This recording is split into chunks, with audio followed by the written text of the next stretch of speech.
because we're not stupid. It's why it sounds dumb to us. But for someone that is kind of, but he's going to sound like a chance. Yeah, he's been a predator, and he's preying on the Black women who are wanting there to be some accuracy there. He's preying exactly. on them. He's been a predator. Yeah. And it's sad, because if you're a doctor of clinical psychology, that means you've studied this for what, at least 8 years? Come on, dude. Like, you sound like a maniac. He sounds like a psychotic person. Umar is being manipulative. Exactly. He's being manipulative. But I would never say he's not well researched, he's not well educated, he's not well traveled, or he's not well learned. He is. Oh, I don't know about that, because I will push back on that a little bit, because he seems to just regurgitate the same lines over and over and over again. That's why he sticks to this whole time frame, and he regurgitates it on every kind. So I would like to see him say something different. So I don't know. He does it. He seems to have a niche. Onyx, he does that intentionally. It's a brainwashing technique. So it is. Yeah, he does it purposely, because repetition, it makes things true for people. So that's something he's intentionally doing. He's not accidentally constantly repeating himself. Sometimes, if you guys have ever watched him, he'll literally say the same thing like 3 or 4 times. Yeah, it's a manipulation. That's why I said he likens. To me, he reminds me, when he's speaking, of that woman on Get Out who's turning, who's swirling the spoon in the teacup to hypnotize. That's what he's doing. He has his own agenda, and his agenda, given that he sees what Black women are doing, his agenda is to get Black women to stay right where they are. And in order for him to do that, he has to regurgitate these old played out dusty talking points that literally we got videos of Black men saying it like 50 years ago. I just don't like that he's preying on Black women, and specifically Black women with children and who are in need. And mostly these are women who have absentee fathers in the child's life.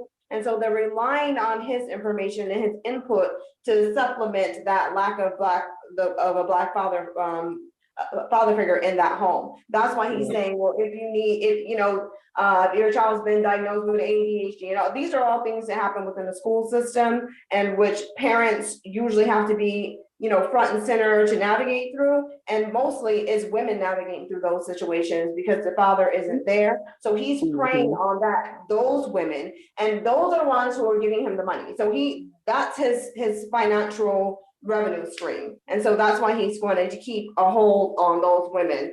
And he knows what he's doing. And he also has that preachy kind of delivery as well. So that his delivery is meant for the church woman, to stand by her man. But and fortunately for him that covers most Black women. But let me get this. Tina said welfare took Black men off the house. Never heard anyone make that argument out loud. Well, yeah, because you fairly new to the space, but that's the go-to response. Welfare took them out the home, and it's just like, yeah, no. And here's the thing that really, really, really irks me is this notion of saying Black men were pushed out of the home, but then talking about Black women need to stay on code and be submissive to Black men. No, because you're admitting that you're the weaker male in society, and that another man can literally come and physically remove you from the home. He can, if another man can come push you out of your home and remove your presence, the safety net, and according to Dewan, the breadwinner from the home, it's not safe for Black women to collaborate or cooperate with you. It's just not, because it's like another man can come remove you. It's not stable. It's not guaranteed. It's not secure. So why would a woman in her right mind submit to and cooperate with a man knowing that another man can just come push him out of the home? And wait, are we commenting on Dewan? Because I was trying to be good. No, we're not. I only paused it on. I only paused. We're commenting on him. Okay. Okay. So write y'all. Okay. So write y'all notes. I'm gonna continue. Or the lack thereof. Communities are governed by systems or the lack thereof. Let us be very clear about something. This fratricide, this Black on Black crime that so many of our brothers are engaging in, let us remember Irish did the same thing. Italians did the same thing. European Jews did the same thing. And in the 1930s and 1940s, the United States government decided to upgrade them to white status, and in so doing, gave the Italians control of the fire departments in the Black community, gave the Irish control of the police departments in the Black community, and gave the European Jewish immigrants control of the civil service municipal jobs that they still control in many city centers today. The point that I'm making, Tammy, is that America gave Southern European immigrants an economic stimulus package. Before they gave that economic stimulus package to Jews, Irish, and Italians, they were doing the exact same thing Black men are doing today, selling drugs, breaking the law, running in gangs, killing one another. But the government intervened and aided them. The reason Black male pathology is still going on 30, 40, 50 years later is there has been no resolution, there have been no solutions, and there have been no governmental intervention. With that being said, I'm not waiting on the government to solve the problems of Black men. We as Black men have to unite, come together, organize, and solve our own problems. Just because we can admit that the government introduced pathology into the Black community, we can still take full responsibility for ending it ourselves. Hope, I see you nodding. Yes, because I feel like when you can name all of these things so eloquently and so beautifully, and yet y'all still fail at being able to do these things after years and years and years and years and years of trying, where do we find a new solution? Because if you can't talk to each other, if the old men are scared of these new boys because they're a lot wilder than y'all were, because they're a lot more buck than y'all were, what ends up happening is I see that a lot of y'all see these young boys, and instead of addressing them, y'all are afraid of them. And so you walk away and say, well, that's their generation's problem. And it can't just be that generation's problem. Like Sin has been continuously saying, if I have to just answer the question with a yes or no, my answer is no, because the war that we're fighting for Black men is the one that Black men are fighting within themselves. Is it about adjacency to white? Is it about being able to assimilate to that white hand, or is it really about the freedom of Black men in the Black family and the Black community? I like that question a lot, Hope. I want to hang on to that question. Dewan, if there is a war against Black men, what exactly is the war? The war is to disenfranchise Black men economically, because when you destabilize us economically, everything else is going to fall. We can take this. Hold on, though. But you said that Black men are currently the breadwinners of the community. So if the war is to economically disenfranchise you, then that would mean they lost the war because you're the breadwinners. You got all these business popping up all over the place. What's the problem? Hi, you guys. Hopefully you're having a good day. It's a couple stories that I wanted to try to touch on really fast. Well, this first video, this happened, I believe, last week. Dr. Umar Johnson and Cynthia G were both on Fox Soul's Tammi Mac show, The Business of Being Black. And the conversation was centered around, are Black men oppressed? Right? And I think I kind of said all I had to say on that topic before about the behavior of Black men in America. But I also want to say that I think that there's a lot of different situations or topics, however you want to word it, that are all being lumped in under this black box, because some of the stuff that's going on have absolutely nothing to do with African American people of this history. So it has to do with Black people coming from other parts of the world. However, everyone's actions is just being viewed as the Black people of America, if that makes sense of the way I'm trying to explain that. But I thought the conversation between the panel was interesting. Dr. Umar, now I was watching Cynthia G's breakdown of the conversation as well. There are several YouTubers touching on this. Excuse me. There's several YouTubers touching on this.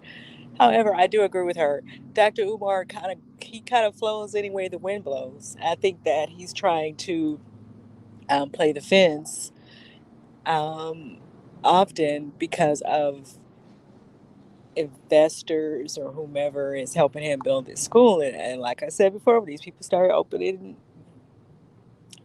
their selves up to taking money from people, they then become controlled by those forces.